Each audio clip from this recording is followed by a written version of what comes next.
series and co-hosted by the Global Distributors Collective and Care Social Ventures.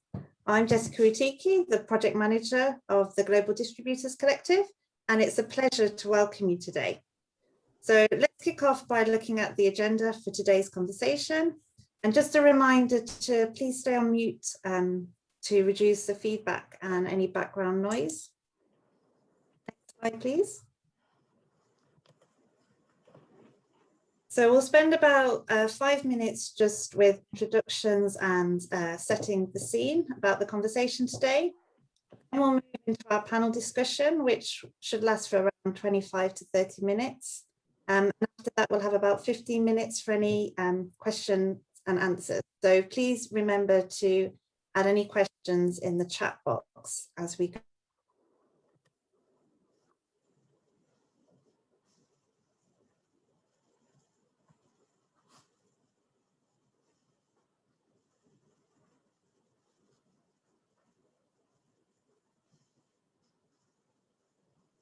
So most of you by now know who we are, but just as a quick reminder, the Global Distributors Collective is a collective of over 200 last mile distributors around the world. And our purpose is to make last mile distribution the first priority so that life-changing products can be made affordable and available to all. We do that through two main pillars of activities. Firstly, we provide support to our members, and secondly, we develop the last mile distribution sector as a whole by building a collective voice. So now let's hear from our co-host, Care Social Ventures, and Zubaida Bai, the Managing Director. Hi everyone, this is Zubaida Bai from Care Social Ventures. We are really excited about this opportunity to be doing this webinar with Global Distributors Collective. As you all know, that CARE is a large international NGO that has been in existence for over 100 years now, and we are present in 93 countries. And as CARE Social Ventures, we manage all of CARE's for-profit businesses and spin-outs. And we are very fortunate to have some last mile distribution companies in our portfolio that you will hear from. So at CARE Social Ventures, our core is to reduce dependence on philanthropy of projects. So we bridge the gap between philanthropy and commerce. We do that through our three core pillars: assessment, business support, and capital support. In assessment, we basically help assess the feasibility of nonprofit projects to be for-profit businesses. We provide business support such as bringing in a CEO, forming a legal structure, helping the strategic and business planning process, and helping create board of directors and advisors. And finally, we provide capital in-house and through external sources for our companies to survive and thrive and scale to create the impact that they are meant to be. We're really excited about this, and I will let you hear from the panel now. Thank you.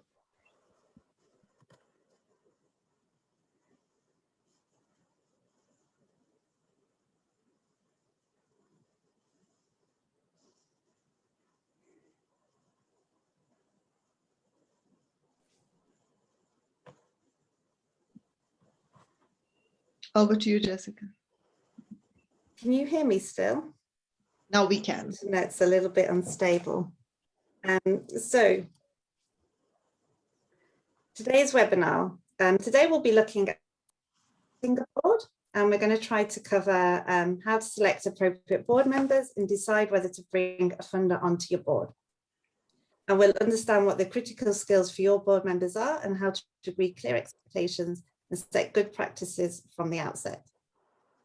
The second webinar in the series will specifically cover topics on managing and nurturing a board. Next slide, please. So boards are one of the most important ways that an organization ensures good governance. So before we begin, I think it's useful just to remind us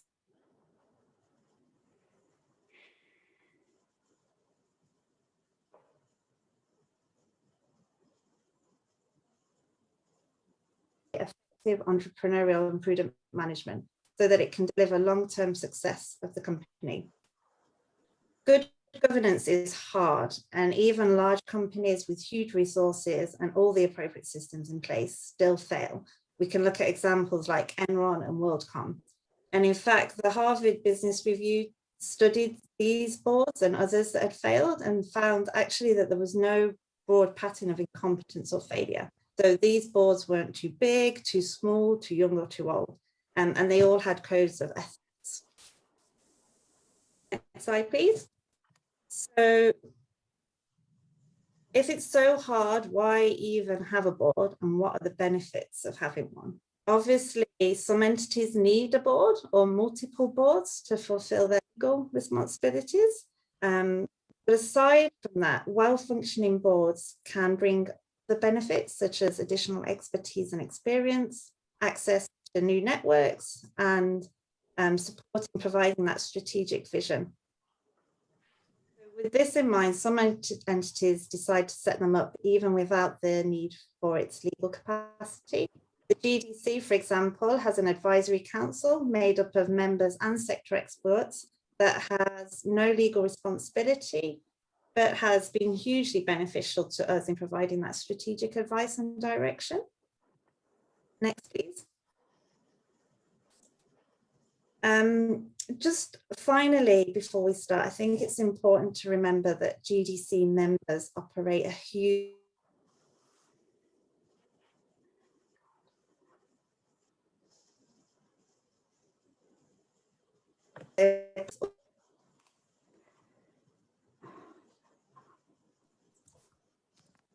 Hi guys, I'm going to jump in here because I think Jess is having some technical challenges. Keep cutting out.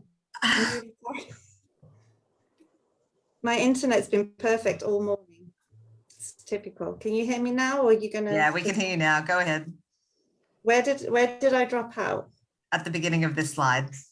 Okay, so this was just an overview before we crack on. I just think it's really important to remember that our GDC members operate wide and diverse business models, and I think you're going to have to.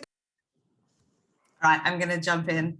So, as Jess was saying, GDC members operate very diverse business models, and I think the key point that we just wanted to make here is that some last mile distributors operate purely for-profit boards, some operate not-for-profit boards, some operate a hybrid and juggle multiple boards. And obviously last mile distributors are also small and medium enterprises, and many of the challenges that they face with setting up a board are common across the SME sector, but some are quite unique. And today we really want to dig into what makes last mile distribution governance unique from other SMEs, as well as those challenges that are common across the wider sector. So I think without further ado, let's get started, and let's jump into introducing our panel for today. So we have three exceptional speakers with us today, representing a diversity of stakeholders. So first of all, we have Riyad Roof. Riyad is the CEO of GET, which is a social enterprise operating the largest rural last mile distribution network in Bangladesh. He's got over 20 years of experience as a seasoned business professional. He's built a reputation for approaching challenges by balancing creative sensibility and result-oriented practicality. He's both a GDC member and a portfolio company of Care Social Ventures. Next, we have Leslie Labruto, who's the global head of energy at Acumen. She leads Acumen's $20 million Pioneer Energy Investment Initiative and is responsible for driving strategy across Acumen's energy investing work.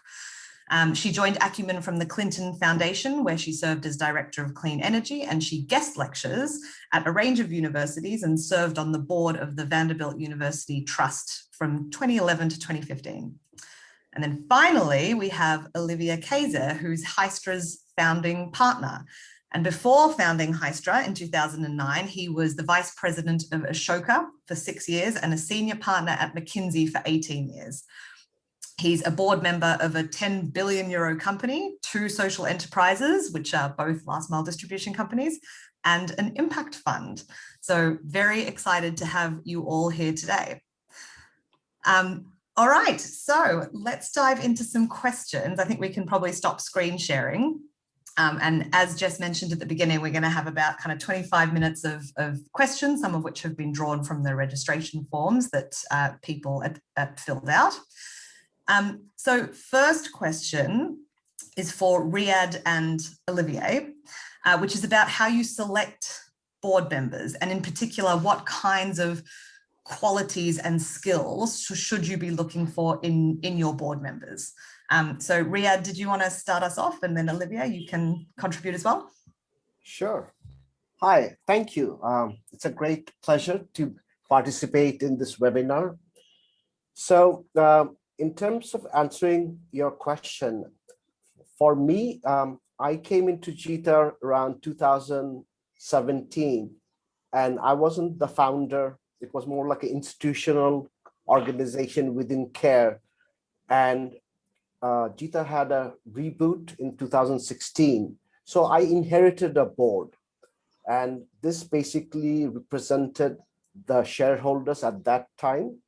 So primarily we had CARE and Danone communities. So both these organizations had an extensive experience in running social ventures around the world.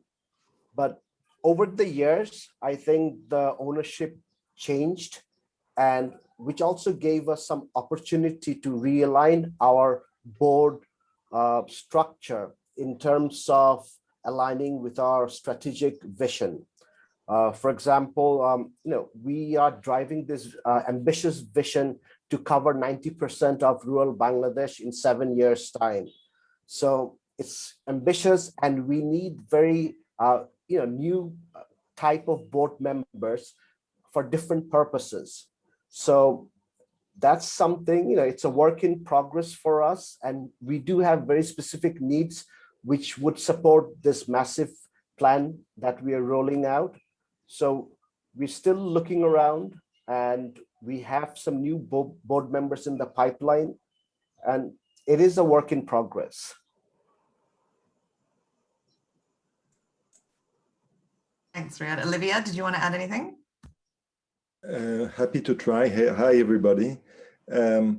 Yes, in part, if you focus on the person of the CEO, she or he inherits a board one way or another, because typically you have people who have put money in your organization, let's call them shareholders, even though they might be legally defined a bit differently depending on the organizations. But you have people who are there to control what you are doing, who are going to evaluate what you do, who are going to fire you if you don't perform according to their expectations, and play this role of supervision. Right? They are somehow the boss of the CEO. But these moments of evaluation and firing and compensation are kind of rare throughout the year. When you are not being evaluated, most good entrepreneurs, and I'm underline the word good, realize that they need a sounding board. They need someone to talk to who will have the kind of expertise that is relevant to the problems they have. Someone they can have a very trusted dialogue with, because internally in their organization, people look up to them, and so they might not get necessarily the kind of skills or the kind of independence that they would like to in order to have a strategic dialogue or to share their concerns with someone. So the board can play this role, and therefore the kind of people you would want to have are people who are going to have the right set of skills, the right set of capabilities, expertise, but also are going to be clearly people you can trust in their intentions, who are there to make you successful, and are going to dare to tell you when you're wrong and be able to challenge you. So that's why in many organizations, there is a particular role which I think we should focus on, which is the role of the independent director.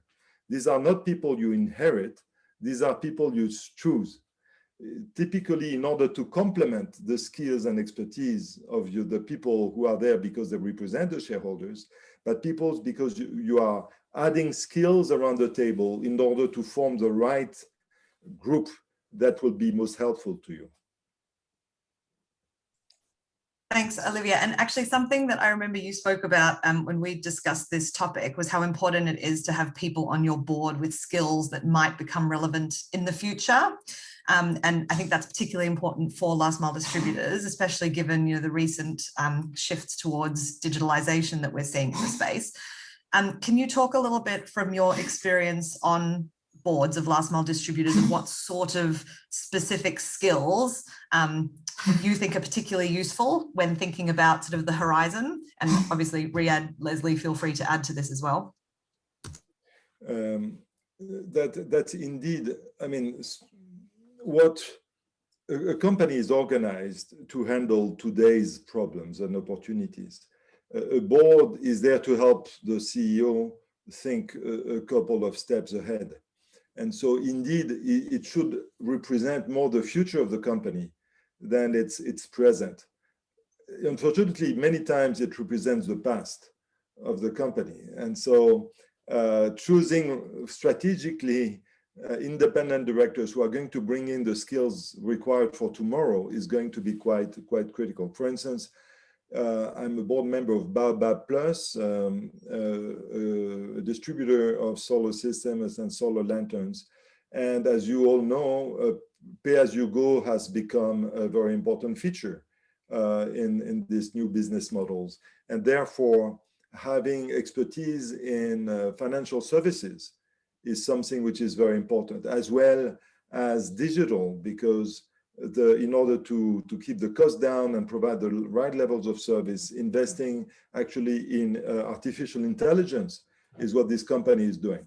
So the legacy organization, the people of the organization are not necessarily representing these type of skills. And these are the kind of board members you would like to bring in so they can be the good counterparts to help you think about the future of the company, indeed. Jump in here and just say that, the other thing to keep in mind, and one of the pitfalls that we've seen is this staticness of a board. Sometimes, you'll notice that you've had the same board for 7 years and you may have outgrown your board members. And it's important to have honest and open communication with your board about the evolving and growing needs of your organization that you may not have predicted when it was in its infancy or its Series A stage. So, setting expectations when board members join about what's really required and, thinking thoughtfully about what is the value they can add and when are they done? When have they served their role and it's time to bring in a new set of skills, and, building that into the docs when it talks about, the term limits of a board member is going to be important. And, if they're serving a function and they're able to grow with you, you can always, talk about extending their time on your board. But a lot of times there's a lot of ego involved and people feel very invested and they don't want to leave. And that's where you get into problems because you need to remember in this case, they can stay on as advisors, but from a board perspective, you may need to move on. So something we've seen is the staticness of boards and it seems that dynamic boards tend to fare better. Just to add to that, the other side of the equation that we always face trouble is that first, you got to find the right kind of board member, but having them commit a certain amount of time, because these are also people who are quite involved with their core business or whatever their expertise is in their own field. So what we face is that there are like certain people that can help us, but for them to commit, let alone without any financial incentive, but to come in and to commit a certain amount of time over a period is also sometimes, it's not very dependable.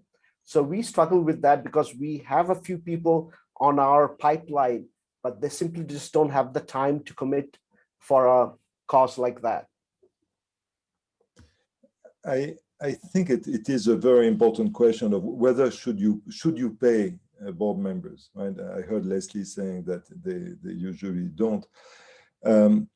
But there are other ways of paying them without money, right? And one of them is to give them consideration and listen to what they say. But interestingly, and that's unfortunately not something I've seen often, is to give them feedback and appraisal on their own performance.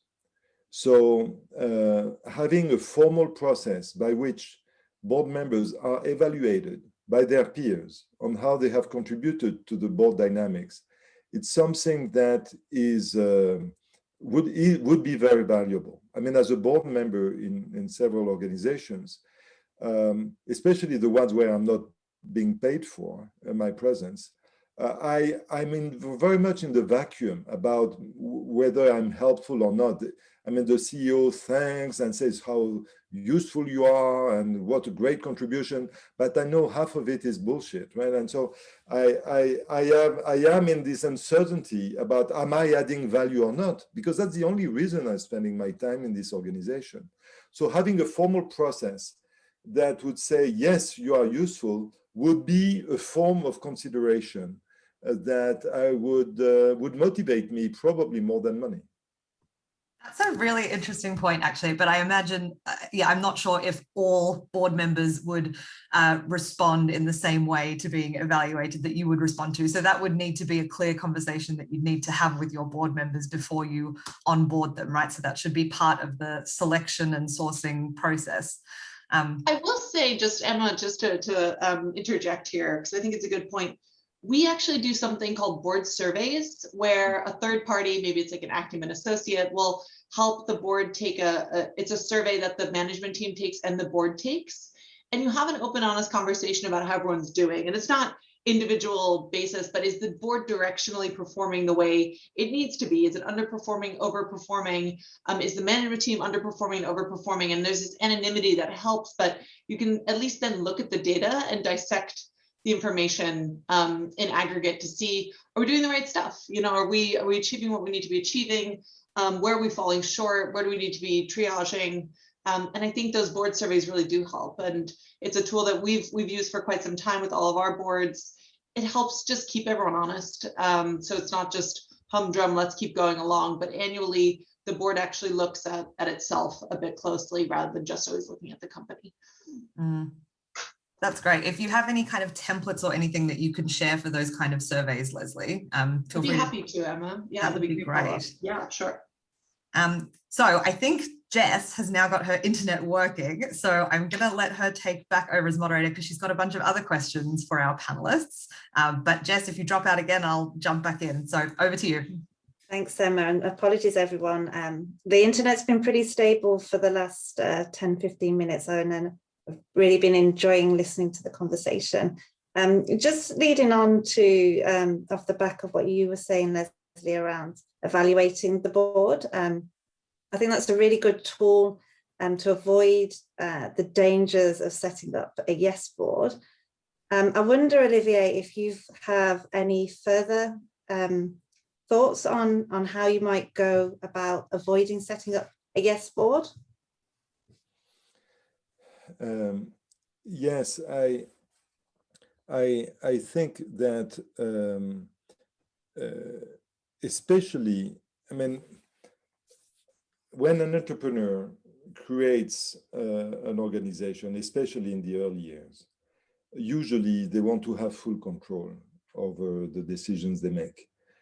Because they don't really know what they are doing. They are changing their minds every month and they are pivoting. And so having a heavy and formal governance structure to whom they would need to report and explain what they do, they consider that a nuisance. Also, they are often concerned with keeping control over their organizations, especially for not-for-profits. When you are for-profit and you own the company, you own the shares of the company, no one is going to take it away from you. But when you are a not-for-profit and you are just the founder, but you could be fired by the board any day, right? So, and you have spent 10 years of your life building this organization and you have nothing suddenly. So there is something profoundly unfair about the way founders are treated in formally, I would say, in not-for-profit organizations. Hence, a very natural setup is that they choose to have on the boards people they fully control and are yes men and women, people who will never betray them, who are so loyal to the individual that they would rather betray the cause than the individual. right? So I've seen that many times, that the formal boards of not-for-profit organizations are actually under the full influence and control and are not able to challenge the entrepreneur, especially if he or she is a founder. So it takes actually a very brave leader and founder to acknowledge that they don't know it all and that they need to have someone being able to challenge them. So what I've seen sometimes is, in order to manage this kind of dilemma, is entrepreneur or social entrepreneurs deciding to have a formal board, which is purely made of people they control, purely made of yes men, and I would include yes women, because there are some of them that would be part of this formal board. But then they would set up an informal board, maybe an advisory board, where they would have robust discussions and where they would have people who are able to stand to them and challenge them. So that might be a way which is not perfect, but might be a way to manage the completely normal and desirable desire for control of the entrepreneur versus the need to have a place where they can be challenged and have robust discussions about their strategy. The other thing I'd say is put them to work, to avoid getting a yes board, put them to work. Develop subcommittees, have them be accountable, take things forward. I think, Olivier is right in the sense that a lot of times entrepreneurs want to hold such control, but if you're that kind of entrepreneur, you're probably doing something wrong anyway, right? You need to learn how to delegate, hold people accountable within your team. And that's going to be key with your board too. Hold them accountable. I've had to step up because entrepreneurs have asked me to. And if I'm going to serve on their board, I better be willing to roll up my sleeves. And if I'm not, then, it's very clear that the way others act around you will influence how you act. If I was on a board and everyone was a yes board member, then I'm probably going to be a yes board member. But if I see, the CEO's put these two people to work, I should probably roll up my sleeves. Like, this is how this board is. Set the culture, set the tone of the board, where you're not a yes board, you're a do board. And I think that's where, it's up to you as the company to really set that tone. What do you mean by do board? Do stuff, I think I right? disagree with you, but I would say you have to do things. You have to set up an audit committee, a compensation committee. There's a climate committee now on some of the boards that I'm on to talk about, the climate impacts of the work. And it's not up to the CEO to chair all those committees. That's the do work. I'm not saying you have to go build the model and run a distribution team. You should not be involved in the day-to-day operations, but you should be a do board where, you're actually spending time offline doing other stuff than just showing up for meetings. That to me is a do board. Thanks, Leslie. And I think that really speaks to the fact and the point that was made earlier around actually recruiting board members that have got the time to become those do board members. And I think that's potentially particularly hard for early stage companies who potentially haven't got the resource to put the board members to work on. So I'd be quite keen to hear from you. What pitfalls have you seen with governance being built with early stage companies in particular? I'm happy to start on this one as well. Early stage, the board tends to be small. The board tends to, from what we've seen, comprise of more than just one person from the company. Usually you only have like one or two investors to start. Maybe you don't even have an investor at all, and it's one independent member. But we've usually seen smaller boards are better early on, 5 at most. Include an investor on that board, in my humble opinion, because they're probably going to be following you for the first couple of years of your growth. Set expectations that you may outgrow them. And from a composition perspective, if there's one of the 4, if there's that 5th person that could be really your independent go-to, they've been there from you from the start, they get your DNA, bring them on too, because they'll help the investors really understand the culture that's been created and why, and have that third-party validation. So it's not just a top-heavy board with a bunch of management members on it. Always odd numbers. I'm sure this has been discussed, but from a voting perspective, always helps.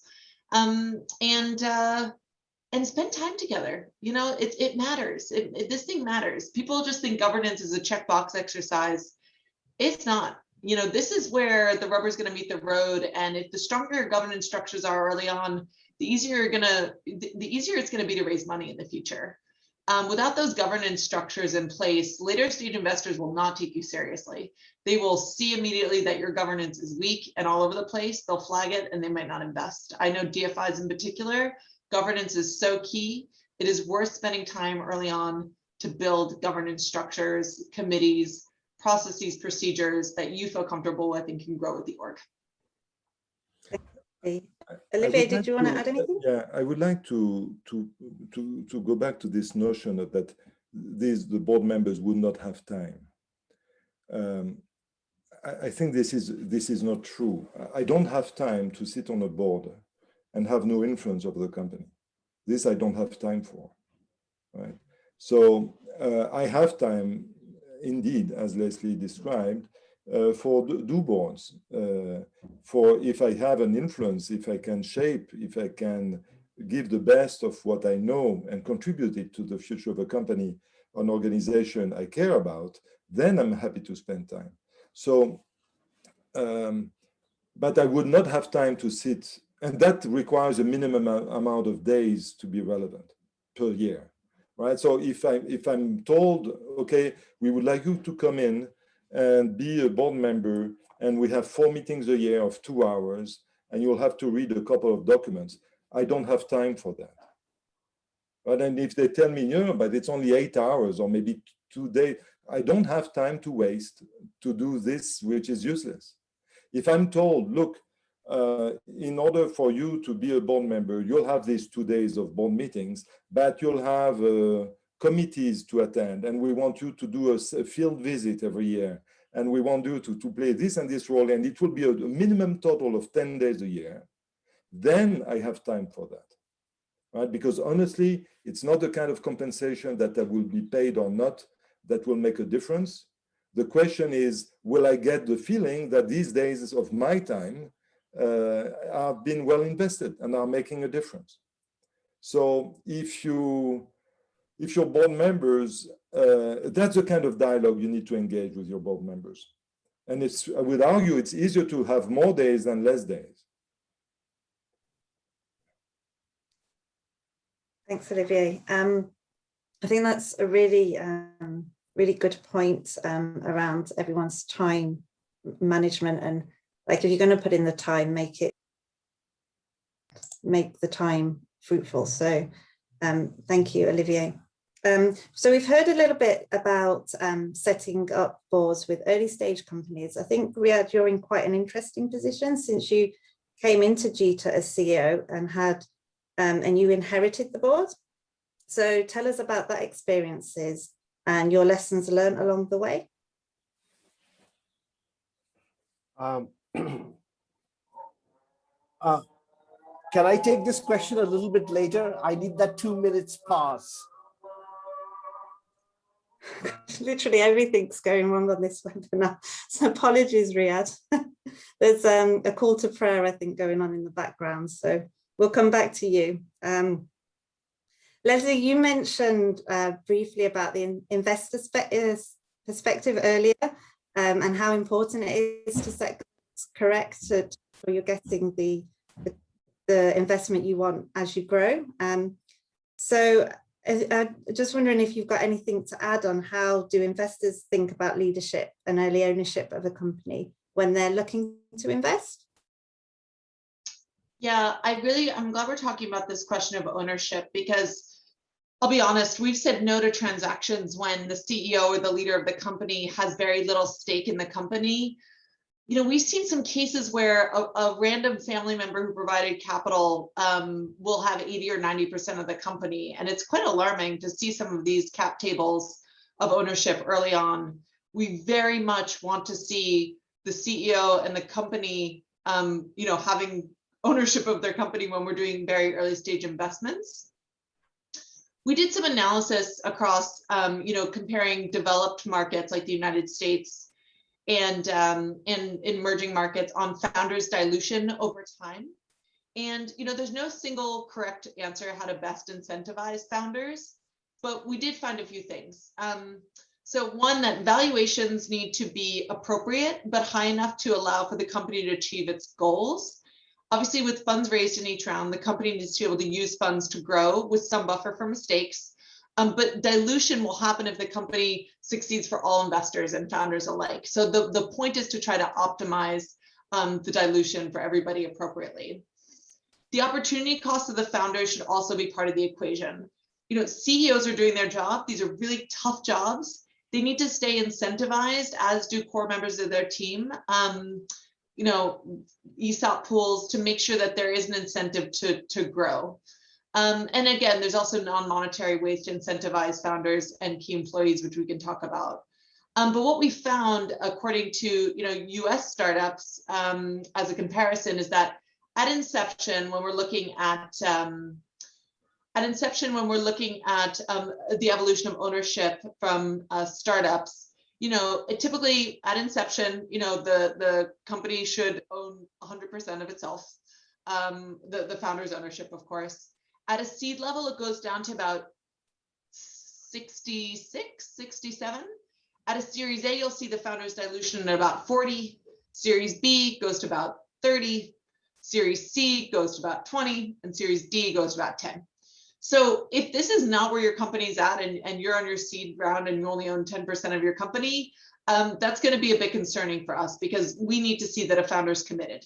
That's why we care so much about ownership and structure. This is not a hard and fast rule. There can be very valid reasons for this to be different. But for us, it's about striking the balance on the right valuation of a company, keeping the entrepreneur in place, and keeping key employees aligned. Simple as that.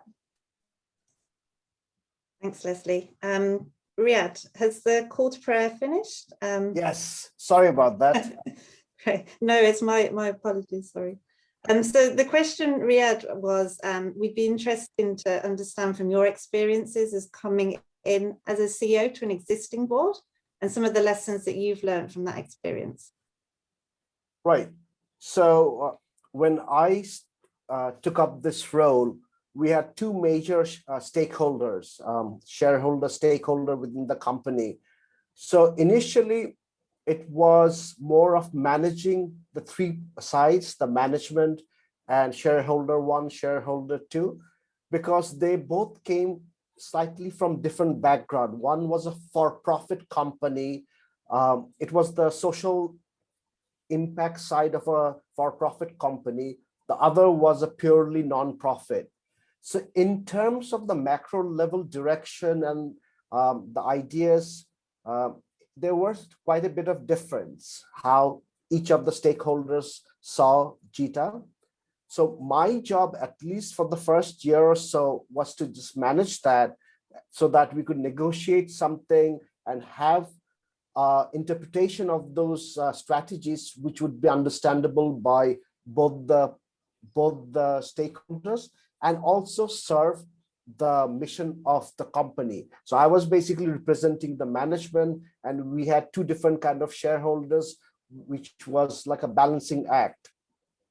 So during this time, say in the last 3 years, we grew the business at least 3.5 times. And one of our stakeholders moved on because they were making some other investment. So we had a change in our board composition. So it was a little bit of a change, but now, which I was mentioning sometime a little bit prior, that it gave us an opportunity because we wanted to come out and really chase that ambitious goal of being the largest last mile organization. And, when you're doing 10 times the volume from the time at least for me, when I started, it's not simply the sales and the growth of the company. We needed different kind of expertise. A lot of it was it cost money. So we had investment requirements. We had requirements for technology. And this was actually, we've been working on it since then to develop ways to attract people with very specific skill set, which matches with the company's 7-year goal. So we took it as an opportunity, and that's basically been our goal for the last year or so, in terms of getting in very specific people and having them commit to GETA. And some of them are already in the board, not as board members, but at least advisors to the company. So it's also like a trial period to get a feel and compare the expectations of the board, the member, and the company's expectation. So that's basically the strategy, or the way we are going forward, to get the right kind of people to come in and help us out as we seek our targets. Thanks, Riyad. And I think that's interesting and builds on some of the points that were made earlier around really bringing in those skills for people that are going to be able to help you out in 6-7 years' time, to really allow you to get to where you want to be with your strategy. We're kind of running slow on time, so I'm quite keen to jump to the Q&A. Just wanted to check with Leslie and Olivier, you didn't want to add anything at this stage? There was one question you wanted to ask us, if I remember well, which was the question about should you have a funder on the board? Yes. I would love to be able to answer that one if it doesn't come up in the Q&A. Would that be okay? Yeah, if you spend a couple of minutes now, we'd love to hear that, Olivier. I promise I won't be long. The answer is that it depends. It depends on the type of funder you have. You have funders in the NGO world, right? People who give you money. Some of them behave as shareholders. They're interested in the long-term future of the organization, and they are going to be with you for a long period of time, and they really behave and act as shareholders. Others act as large customers. They are interested in the benefits in what your organization is doing, and they are willing to pay to get that many women helped or that many kids trained, but they are behaving really as very large customers. And I had that. I was a board member of GAIN for 6 years, and we had the two kind of funders. Right? So they were funders from a legal standpoint, they were alike, but some of them were taking really a long-term perspective on the future of the organizations, or they were just interested in funding individual projects. So I would say the first kind, yes, it would be a good idea to have them on the board. The second kind, you should not. Thanks, Olivier. So I propose now, unless Leslie has any additional insights into that, we move to the Q&A. Shaking her head, okay, great. So we've got a question here from Daniel at SafePlan. So we spoke earlier about the importance of evaluating a board's performance. What do you do if your board is underperforming, and how do you let them go, but in a good way? So who'd like to take this question? I'll happily start. It's delicate. There's no formula here for letting go board members, but I think the more you can objectify it through data, it helps. Again, that board survey is a really great tool because, everyone has to kind of reflect and be honest. And if the results are showing that it's really weak and that it's the whole board, I mean, you have to remember, if people have that big of egos, that they were probably bad choices in the first place.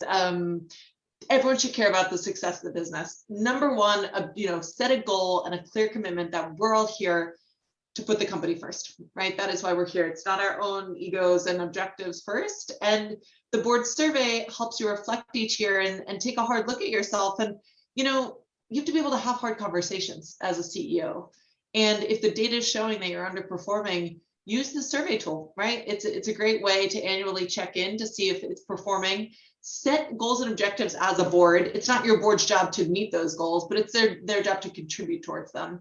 So, and it's the difference between setting direct and indirect goals. The board's goal should not be the company achieves X amount of revenue. That's not the board's job. That's your job. What is the board's job, right? In terms of oversight and where they can have influence. So, recognizing where they can achieve or not achieve, which also, the board survey is a helpful tool in parsing that out. I think is a way to just have that conversation and make time for it annually. Every Q2 board meeting, we do the reflection. The surveys passed out in Q1, handed out in Q2.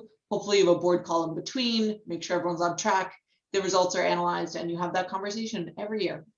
Yeah. So it's also something Leslie had said before, is have a 3 years mandate.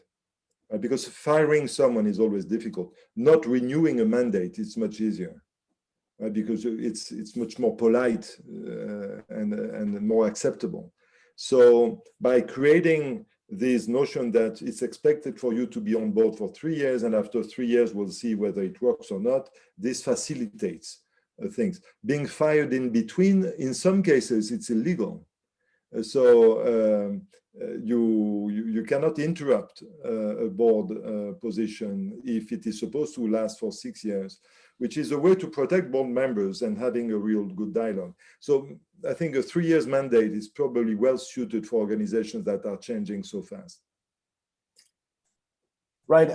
Actually, I was just going to say that, but my microphone was muted. So that's something actually, even if it's not a doer, there's a lot of other issues also. I think Leslie and Oliver also mentioned about ego and personality. It can be someone who's a doer, but there's no compatibility between the management and the board. So I think a 3-year term or 2-year term or a 4-year term is a good way to evaluate from both sides. Thanks, Riyad. We've had a couple of questions in about how do we get, how do you go about getting expertise on a board that can open up networks, particularly with a view to finding finance for your organization? I don't know, Leslie, if you've got any particular thoughts on that. I think, finding board members is a lot about intuition and gut, people that you trust. I think also making sure that you step back and say, where does our board need to be connected to help this company scale? Do we need government relationships? Do we need utility relationships? Do we need fast-moving consumer good relationships? Is it sales? Is it marketing? Is it hiring? Make sure your bases are covered and solve for that. There's no one-stop shop for where to go for board members. So much of it is about recognizing the gaps and getting a board member that can fill it, not just some flashy board member, not someone with a lot of money. Expertise matters. Step back, look at your gaps, and find a board member that fills that gap for a period of time, right? Maybe it's for the rest of the company's eternity. It's so key to have great marketing, and you need a marketing board member on your board. Maybe it's going to change and grow, but it's just so key to step back and look at your blind spots and find a board member that can fill that role and really court them, spend time. It's not just, hey, will you be my board member? Bring them along the journey. In the early days of your company, who are people you admire, who you'd love to have on your board? Bring them into your story, bring them into your growth and development. A lot of board roles are about reciprocity, right? They get something from you and you get something from them. It is not one directional, just take. It's a real relationship that you're trying to nurture over time. And then, you're going to find it's much easier to get a board member on board who you don't have to pay because they care. It's kind of like, everyone should have board members in their own life, let alone for their companies. And these are your mentors, right? The people who care. There's reciprocity. They want to see you succeed. And by proxy, you give them something by succeeding. That's kind of what you want for your board as well. I agree with that. I'll take a bit of a sharp position on this answer. I think it would be really wrong to get someone on the board because of his or her networks, or because he or she is going to help you raise money. I think this would be wrong. Now, having someone on the board who has experience in fundraising and can help you design the right fundraising strategy, yes. But someone who you are getting on board in order to get access to money, no. Thanks. We're running low on time, so I'm just going to follow up with one final question from the chat. We've got one here. So what if you're a solo founder and you're looking to build a board from scratch? Where do you even start? I think, Leslie, you probably touched on this around the around the give and take relationship there. But if anyone has any advice on that, that'd be great. So where do you start if you're just a solo founder? I'm just going to repeat what I said before, so I'll let Riyad or Olivier kind of chime in here. Yeah, again, for not-for-profits, you have a real issue of a formal board. You may have constraints which are due to the law in your own country. And so your primary objective might be to have control over your company so that no one is going to take it away from you, or your NGO, so no one takes it away from you. So I think that should be a real concern for you. Now, if that is covered, then you need people who are going to be able to challenge you. And if you are just starting, yes, you should not have a very large group, but you should have people who are going to have the right set of skills and who are going to be strong enough to be able to challenge you. I think we have focused a lot on the selection of the board members, but really, it's also about grooming them, about growing them, about training them, coaching them in being a good board member. For instance, if you come in the board meeting and you say, okay, this is my presentation, and you consider success as the fact that no board member will have asked a question, or no board member would have challenged you, and they all say, yeah, it's great, then you are not failed. If you come into the board and say, look, I have 3 things that are really puzzling me. And these are the 3 questions I really have no answer to. And I hope to get your input on it. Then you are making your board members good. So selecting them is one thing, but turning them into board members, good board members afterwards, is really key. Thanks, Olivier. So just to wrap up, I'd like to from you guys the one recommendation you'd like to make to LMDs about building an effective board, and we probably got about 1.5 minutes each for this question.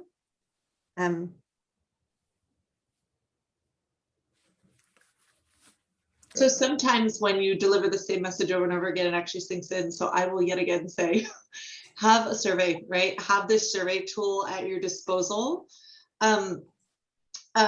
You know, be reflective, step back, pick your board that is going to be a do board, not a yes board. And the number 1 recommendation would be that reflectivity to make sure it's a dynamic board. Leslie. Olivier? Would you like to? My thing, you know, normally when someone finds a company or runs a company, there's a lot of pride, a lot of ego, a lot of various other things that works for that person. I would suggest that, you know, one has to be honest enough and represent the true need of the organization. And as I think a lot of us mentioned, that fill in the gaps and have an alignment with the people. So a lot of the times that I've seen, most of the time, I mean, people or managers or CEOs fail that because of ego generally, you know, and these are, especially if you're a founder, it's even worse. So just be open and honest to the need of the company and kind of fill in the blanks accordingly. That would be my suggestion. Thanks, Riyad. Yeah, I think I will follow on that. I would say the one piece of advice would be to think about what are the 2 or 3 questions or issues that keep you awake at night. The things that you really struggle and where it's difficult for you to find the right people to talk to about, because you don't want to have your team start worrying as much with than you do about these topics. And they could be about digitalization, they could be about setting up a for-profit venture, they could be about facing competition, they could be about a new set of regulation and the opportunity to do lobbying. Whatever the topic is, think about what are the 2 or 3 things that really keep you awake at night. And then imagine what would be the ideal group of friends that you like to debate this question with. not to follow what they have decided, but they are the right people to have a robust debate, you are going to trust, are going to be willing to challenge you, and will have expertise you will respect, right? Picture this in your mind. And just take a snapshot of this, and then you have your board. Thanks, Olivier. Thanks, everyone, for the great chat, and especially to our panelists. I've really enjoyed this discussion. It's been extremely rich. And one final thank you to GET.invest, who have kindly supported this webinar. Just a reminder that part 2 of the governance series is on managing a board, and that will take place on the 18th of May.